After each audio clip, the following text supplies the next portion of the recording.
Swallowed star movie explanation 2। चलिए बिना किसी देरी के अपनी इस मूवी के एक्सप्लेनेशन को शुरू करते हैं। वीडियो की स्टार्टिंग में हमें वॉइस ओवर के थ्रू बताया जाता है कि इस बड़े से यूनिवर्स में एक ऐसी जगह है जिसे एनजीसी 19760 स्टार सिस्टम कहते हैं और स्टार सिस्टम में मौजूद ब्लड लुआ प्लैनेट एक मिस्ट्री है। इसीलिए लुआ फैन को म्यूचुअल यूनिवर्स कंपनी के थ्रू वहां पर ब्लड लुआ क्रिस्टल का सीक्रेट जानने के लिए भेजा जा रहा है। कहा जाता है कि ये ब्लड लुआ क्रिस्टल वहां पर हो रही एंडलेस वॉर्स, ब्रूटल और इनसेन क्लिंच की वजह से फॉर्म में आए और मिलियंस ऑफ ईयर्स से ऐसा कोई वॉरियर नहीं है जो उस प्लैनेट पर जाकर जिंदा आप वापस आया हो। यहां पर कोई तभी जाना चाहेगा अगर वो अपनी मौत को दावत देना चाहता हो। तो क्या हमारा हीरो वहां के सीक्रेट्स को जान पाएगा और वहां से जिंदा निकल पाएगा? चले इस वीडियो में देखते हैं। अब वही खबर खत्म होता है और हमें एनजीसी 19760 स्टार सिस्टम को दिखाया जाता है और साथ ही साथ बताया जाता है कि अभी वक्त है ये 2174 का बुप्ता लुओफंग अपने स्पेसिफ के अंदर फ्लाई करते हुए इसी स्टार सिस्टम की तरफ आगे बढ़ रहे थे, जहां पर हम देखते हैं कि बुप्ता स्टार सिस्टम को देखकर काफी एक्साइटेड लग रही होती है। पर फैन कुछ खास एक्साइटेड नहीं था, बल्कि वो में होता है जो देखते हुए भी उसके पीछे जाती है। उसे इस तरह से देखकर कि एक्साइटमेंट भी खत्म हो गई थी और यहाँ पर हमें ये भी देखने को मिलता है कि लुओ फेंक के पास अभी जो स्पेसशिप है वो सिर्फ वर्चुअल यूजर्स कंपनी ने दिया है, जो बहुत ही ज्यादा पावरफुल है। इस स्पेसशिप की स्पीड और डिफेंस सिस्टम इतना ज्यादा स्ट्रांग है कि इमोर्टल लेवल का बंदा अभी से नहीं ब्रेक कर सकता और ना ही चेस करके पकड़ सकता है। इसी के साथ अब पोर्टल के अंदर से होता हुआ ब्लड लुआ कॉन्टिनेंट में आ जाता है, जहां पर वो उस प्लेनेट के अंदर जाने के लिए रेडी होते हुए हमें बताता है। ब्लड लुआ कॉन्टिनेंट ये एक ऐसा पावरफुल वर्ल्ड है जो प्रिमल स्पेस के अर्ली डेज में पैदा हुआ। कहा जाता है कि इसकी हिस्ट्री ह्यूमन प्लेन्स की सबसे ओल्डेस्ट कॉस्मिक एम्पायर से भी ज्यादा है और ये जगह और यहां पर रहने वाले लोग पूरी तरह से पावर पर रिले करते हैं।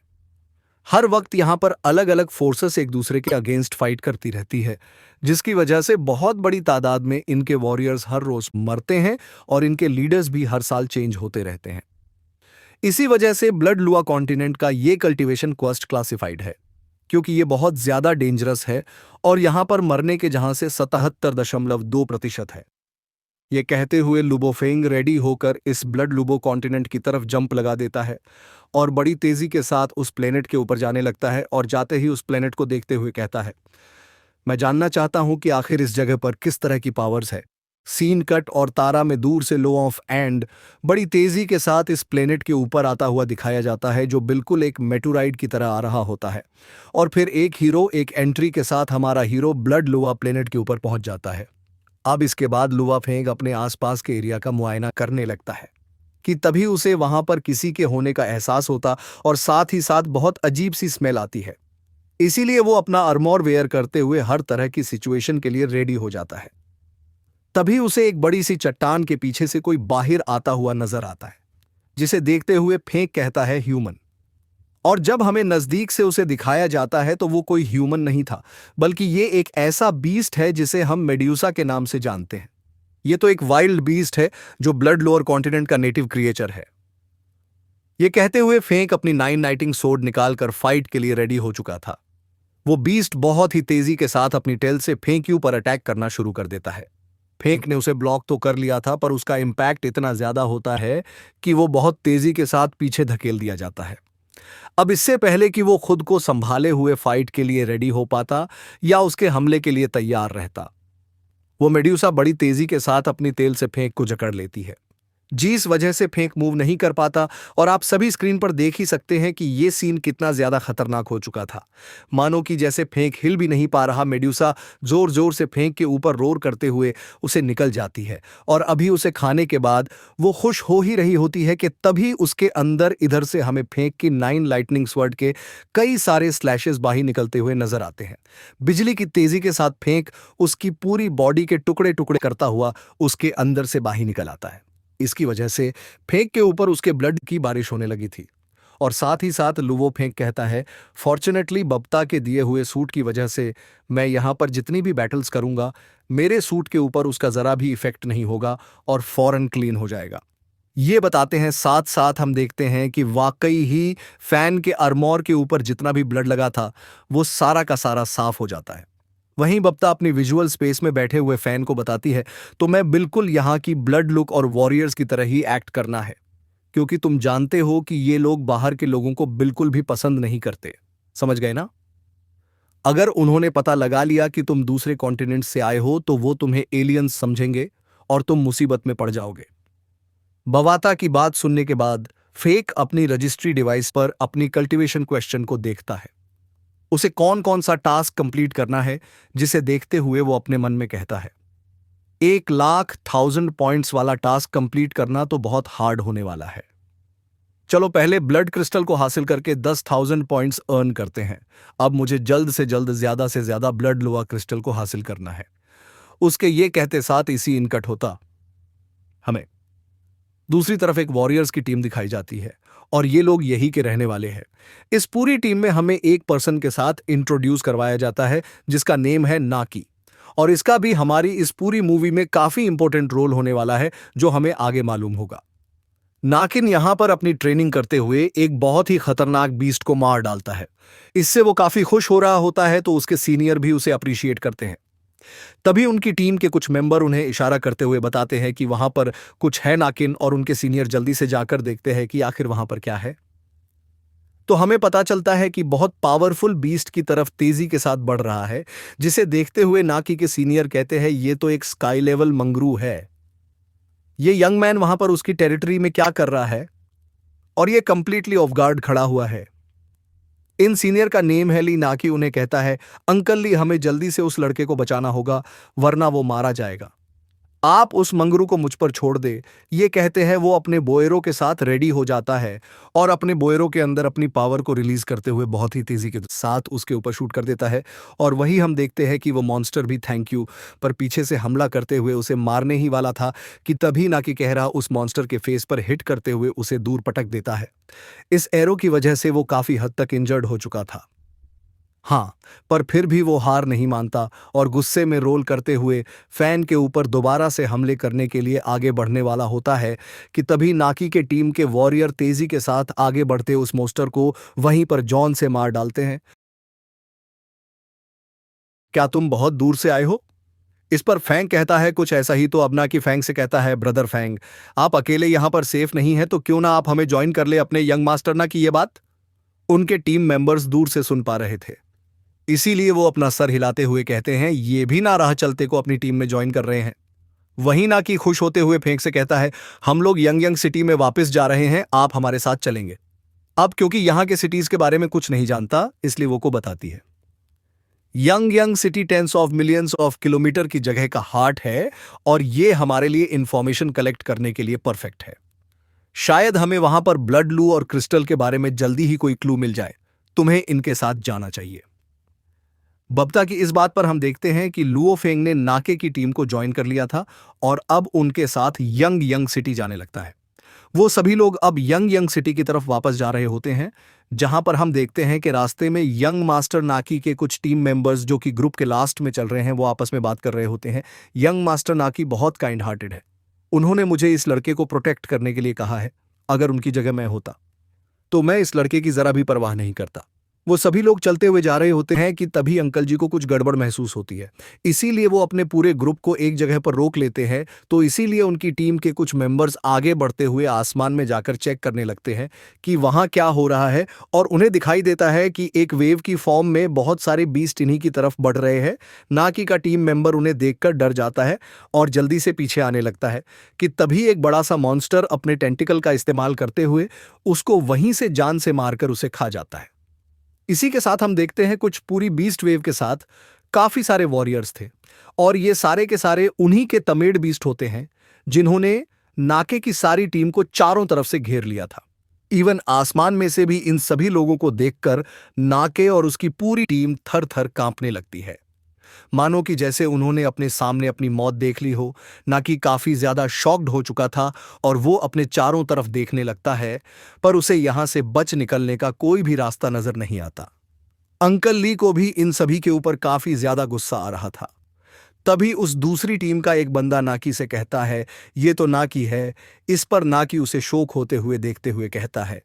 यू फैंक अपने बीस्ट के ऊपर बैठा हुआ नाकी की तरफ आगे बढ़ते हुए कहता है, मैंने ये एक्सपेक्ट नहीं किया था कि मैं तुमसे टाउन के बाहर मिलूंगा, पर तुम्हें यह पहले ही समझ जाना चाहिए था कि अगर तुम मुझे बाहर मिलोगे तो तुम्हारे साथ क्या होगा। तुम्हें या तो है ना 6 मंथ पहले तुमने मुझे कैसे डिसअवॉइड किया था। अंकल ली आगे बढ़ते हुए नाकी को प्रोटेक्ट करते हुए यूफेक से कहते हैं, हमारी फैमिलीज आपस में फ्रेंडस है, प्लीज यहां पर कोई भी सीन क्रिएट मत करो। ये कहते हुए उसे ग्रीट भी करते हैं। फैंक बस पीछे शांत खड़ा ये सब कुछ देख रहा होता है। वहीं यूफेक कहता है, अंकल ली आपको हमारे बीच में इंटरफियर करने की जरूरत नहीं। उसकी ये बात सुनकर अंकल ली काफी ज्यादा शॉक हो जाती है कि तभी यूफेंक का ब्रदर अंकली के ऊपर जानलेवा अटैक करता है। जीस अंकली ने अपने को सामने करते हुए ब्लॉक तो कर लिया था, पर उस बंदे का वो टैग इतना ज्यादा पावरफुल होता है कि अंकली अपने घुटनों पर आ चुके थे और उनके आसपास की सारी जमीन इसकी इम्पैक्ट से शटर हो जाती है। और जब वो बंदा अपने अटैक के प्रेशर को और बढ़ाता है तो अंकली के मुंह से ब्लीडिंग होने लगी थी। ये देखकर नाकी भी अपने पावरफुल एरो टैग को रेडी करते हुए कहता है, अंकल जी को छोड़ दो। वहीं नाकी के टीम मेंबर्स लुओ फैंग को प्रोटेक्ट करते हुए आपस में कहते हैं, ये यू जानता है जो यू फैमिली के वीनन ओनर दी 3 बेस्ट वॉरियर्स में से एक है और ये अल्टीमेट स्काई लेवल पर है। उन दोनों वॉरियर्स की बातें सुनकर लुओ फैंग कहता है, अल्टीमेट स्काई लेवल। इस पर बवाता लुओ फैंग को बताने लगती है कि ब्लड लुओ कॉन्टिनेंट के पावर एवोल्यूशन कैसे काम करते हैं। वह एक बड़ी सी स्क्रीन लुओ फैंग के सामने लाते हुए उसे बताती है।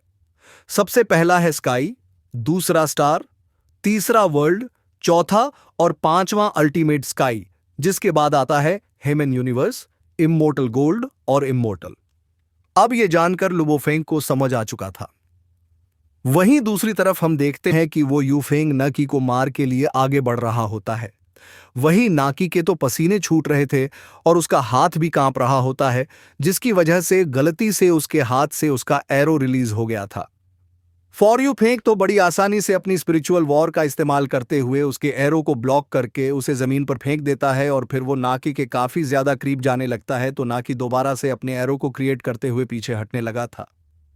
ये सारा नजारा लुआ फेंक भी देख रहा होता है।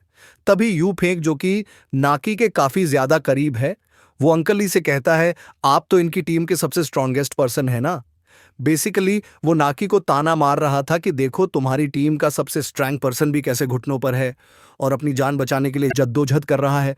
तो अब यूं फेंक नाकी को उसको बिना कुछ कहे उस पर स्माइल करते हुए पीछे की तरफ हट जाता है और जाते हुए अपनी टीम से कहता है, इस नाकी को पकड़ लो और बाकी सभी को जान से मार डालो। मैं इसे इतनी आसानी से नहीं मरने दूंगा, मुझे इसे अच्छे से तड़पाना है।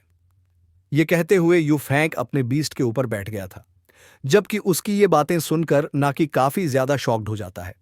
और वहीं उसका ब्रदर जनता एविल स्माइल करने लगता है और फिर उनकी टीम के सभी बीस्ट जोर जोर के साथ रोड करते हुए नाके की टीम को मारने के लिए तेजी के साथ आगे आने लगते हैं। और जितने भी वॉरियर्स हैं वो भी आसमान की तरफ से इनके ऊपर हमला करने के लिए आगे बढ़ रहे थे। तो ब्लू ऑफ फैंग को भी समझ आ चुका था कि ये सभी लोग इन्हें नहीं छोड़ने वाले, इसलिए फैंग अपनी पावर्स का इस्तेमाल करते हुए इन सभी की सोल्स के ऊपर अटैक करता है, जो कि होता है सोल चोक अटैक।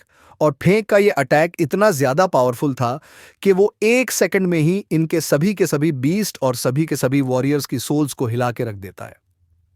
फेंकियस अटैक की वजह से यू फेंक की टीम के सारे वॉरियर्स ऑलमोस्ट अपनी जान से हाथ धो बैठे थे, जबकि जो यू फेंक और येनता है उनको भी फेंकी से अटैक का इतना बड़ा झटका लगता है कि उनके नाक से खून आने लगा था, जो देखकर वो दोनों ब्रदर्स काफी ज्यादा हैरान होते हैं। जबकि नाकी और उसकी टीम को तो समझ नहीं आ रहा था कि यहां पर क्या हुआ, क्योंकि जब फैंक अटैक रिलीज हुआ था तो उनके जीतने भी वॉरियर्स और जीतने भी बीच की तरफ आगे बढ़ रहे थे। वो सारे के सारे यूज जमीन पर गिर गए थे, मानो कि जैसे वो अधमरे हो गए हो। और यंता भी पीछे की तरफ हटते हुए आसपास देखने लगते हैं कि आखिर यहाँ पर क्या हुआ। और इनकी ये टीम और इनके बीच इतनी बुरी तरह से डर चुके थे कि बेचारे गिरते पड़ते वहां से भागने लगते हैं ना कि अंकल लिए। और उसकी टीम को तो कुछ भी समझ नहीं आता कि आखिर इन लोगों को ऐसा क्या हो गया, और ना कि वो अपना सर खुजाते हुए कहता है वो सभी ऐसे ही चले गए। ये क्या हुआ, जरूर किसी हीरो ने हमारी मदद की है। इस पर अंकल ली और उनकी टीम की वार या सराहना तो कहते हैं। हीरो तभी नाकी की टीम का एक मेंबर अपने यंग मास्टर से कहता है, हम सभी एक दूसरे को बहुत अच्छे से जानते हैं, पर हमारी टीम में सिर्फ एक पर्सन ऐसा है जिसे हम नहीं जानते। ये कहते हुए वो ल्यूआ फैन को अपने सामने ले आते हैं और उसके कंधे पर हाथ रखते हुए कहते हैं, आखिर ये कैसे पॉसिबल है? इसने तो उस मोस्टर मंगरू के अटैक के सामने ने भी रिएक्ट नहीं किया था। ये जरूर डर गया होगा। ये हमें कैसे बचा सकता है? इस पर ना कि आगे बढ़ते हुए लुओ फेंग से कहता है, ब्रदर फेंग, क्या आपने हमें बचाया है इस पर? फेंग ना मैं अपना सर हिलाते हुए मना कर देता है। इस पर वो वॉरियर कहता है, मैं जानता था इसने हमें नहीं बचाया, पर हम देखते हैं कि अंकल लेक और के ऊपर डाउट होने लगा था, इसलिए वो शक भरी निगाहों से को देखने लगते हैं। वहीं जयंत और यू अपनी टीम को लेते हुए डर कर वापस जा रहे होते हैं और जाते हुए रास्ते में एक दूसरे से कहते हैं, जरूर हीरो ने सीक्रेटली उनकी मदद की है, पर उसकी स्पिरिट एनर्जी इतनी ज्यादा स्ट्रांग कैसे हो सकती है? इस पर कहता है, वो जो कोई भी था डोमेन लेवल का था, उसका सामना तो हमारे सिटी लॉर्ड ही कर सकते हैं। अगर उसने हम पर मर्सी नहीं की होती तो हम तब तक मर चुके होते। इस पर कहता है, आज के बाद हमें ना फैमिली के अगेंस्ट फाइटिंग रोक देनी चाहिए। वैसे भी हमारी यू फैमिली क्राइसिस में है। जिनके हम कर्जे के अंदर है वो लोग कर्जा लेने आते ही होंगे। कहीं ऐसा ना हो कि वो लोग हमारा पीछा कर रहे हाथ तट से ना वो अपनी सिटी में वापस पहुंचना होगा। हम देखते हैं कि जब ये लोग आपस में ये बातें करते हुए जा रहे थे तो कुछ लोग पहाड़ों के ऊपर से इनके ऊपर नजर रख रहे होते हैं। तो देखेंगे नेक्स्ट पार्ट में कि आखिर ये लोग कौन हैं। कहीं यहीं तो यू फैमिली से डेप्ट नहीं लेना चाहते।